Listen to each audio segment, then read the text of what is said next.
Isang mapagpalang araw sa ating lahat mga kapatid. Ako muli si Adrian Bernales at ito ang aking daily devotion patungkol sa topic na paano maging isang apologist o apologetics.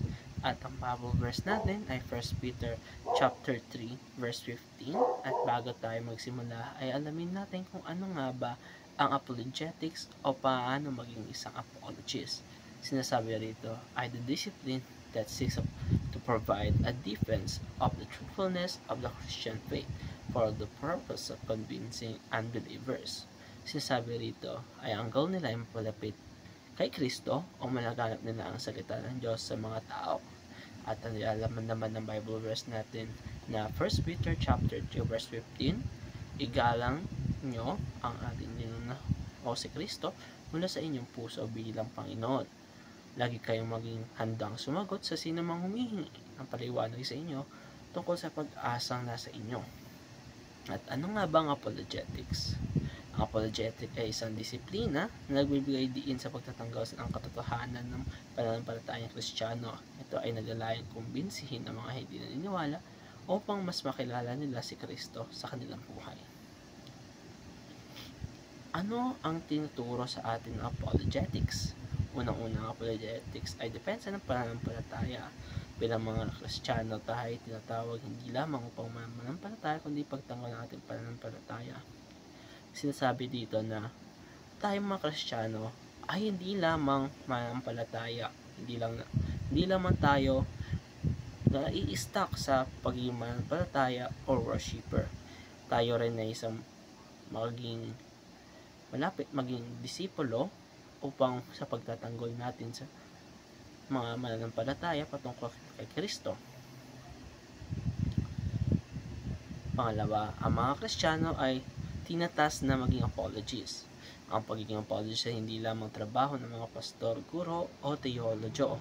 Tayong lahat bilang katagasunod ni Kristo ay inaasahang maging handa na magbigay ng paliwanag sa ating paniniwala. Pangatlo, ang layunin ng apologetics ay mahikayat ang mga tao para kay Kristo sa pamamagitan ng pagbabahagi natin ng mga salita sa ating mga kapatid na hindi pa kilala si Kristo. Nahihikayat natin sila na magkaroon ng relasyon at mas kilalanin pa si Kristo. At paano ba natin may sasabuhay ang pagiging apologist? Unang-una, maging handa sa pagbibigay paliwanag. Kaya nararapat lamang na tayo'y mag-aral o pagbulay-bulayan ng mga salita ng Diyos mula sa Old Testament hanggang sa New Testament upang maging handa tayo magbigay ng paliwanag kung bakit tayo may pag-asa kay Kristo. Mahalaga ang pag-aaral ng salita ng Diyos at panalangin bilang paghahanda. Pangalawa, maging mahinahon mag-aaral ng apologies.